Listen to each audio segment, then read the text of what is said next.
আসসালামু আলাইকুম ভিউয়ার্স, সবাই কেমন আছেন? চলে আসলাম আমার রান্নাঘরে। আজকের রেসিপি আমার দেশি পুঁটি মাছ। এই সাধারণত এগুলো হচ্ছে একটু ছোট সাইজেরই হয়। দেশি পুঁটি মাছ চচ্চড়ি করব। এই জন্য এই যে হলুদ লবণ দিয়ে হচ্ছে মেখে রেখেছি। এটা অনেক দিন ফ্রিজে ছিল, এই জন্য একটু হালকা ভেজে নিব।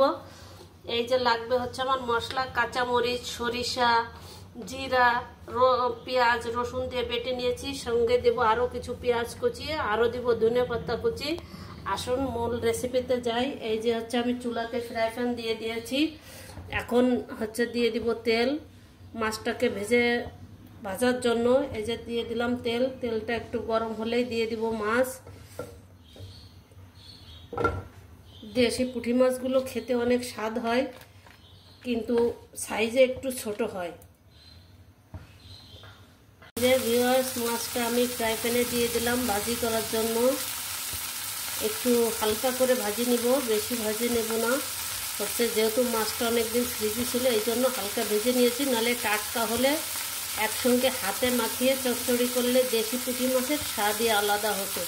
আমার ফ্রিজে কয়েকদিন থাকার কারণে এই জন্য আমি একটু হালকা ভেজে নিচ্ছি। ভিউয়ার্স, এই যে পুঁটি মাছটাকে আমি হালকা করে ভেজে নিয়েছি। আমার ভাজা হয়ে গেছে। এখন এটাকে নামিয়ে নিব।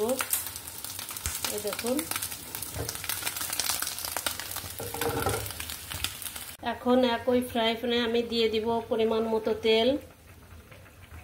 এই যে দিয়ে দিলাম তেল। এখন দিয়ে দিব পেঁয়াজ কুচি,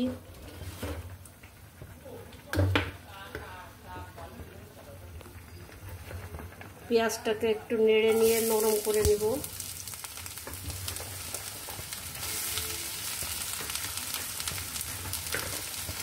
এই যে আমার পেঁয়াজটা দেওয়া শেষ। পেঁয়াজটাকে একটু নেড়ে নেব।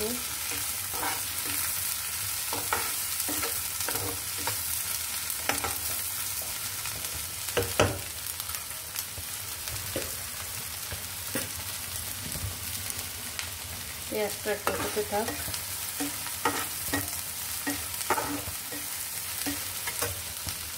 ভিউয়ার্স, এই যে পেঁয়াজটা আমার একটু নরম হয়ে গেল।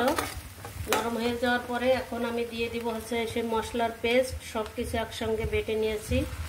সরিষা, জিরা, পেঁয়াজ, রসুন, কাঁচামরিচ একসঙ্গে বেটে নিয়েছি। এটাকে আমি সুন্দর করে একটু কষিয়ে নিব।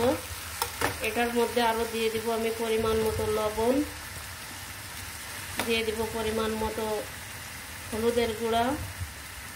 এটাকে সুন্দর করে একটু কষিয়ে নিব। এই যে এভাবে আমি একটু সুন্দর করে কষিয়ে নিচ্ছি।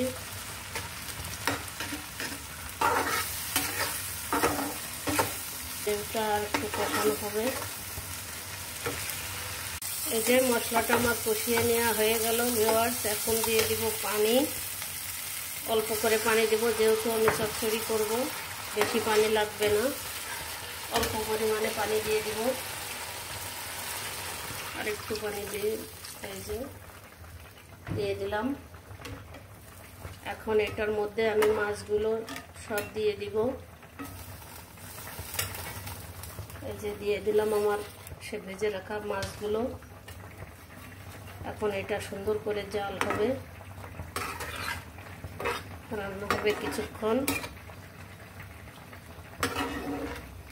এটা এভাবে ঢেকে দিয়ে রান্না করব কিছুক্ষণ। ভিউয়ার্স, এই যে আমার মাছের রান্নাটা চলছে। এখন এই পর্যায়ে আমি দিয়ে দিব ধনিয়া পাতাগুলো। ধনিয়া পাতাটা দিয়ে হালকা হাতে একটু নেড়ে নিব, উল্টিয়ে পাল্টিয়ে, জাস্ট যাতে মাছগুলো না ভেঙে যায়। ধনিয়া পাতাটা সব জায়গায় মিশে।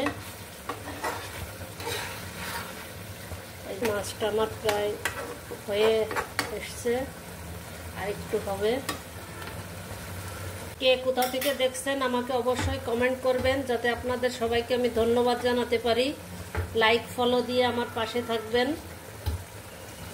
ভিউয়ার্স, এই যে হয়ে গেল আমার দেশি পুঁটি মাছ চচ্চড়ি। আপনাদের কেমন লাগলো কমেন্টে অবশ্যই জানাবেন। ভিউয়ার্স, এই যে হয়ে গেল আমার পুঁটি মাছ চচ্চড়ি। আজকের মতোই আমার এই পর্যন্ত, ফিরবো অন্য কোনো রেসিপি নিয়ে। সে পর্যন্ত সবাই ভালো থাকবেন। আল্লাহ হাফেজ।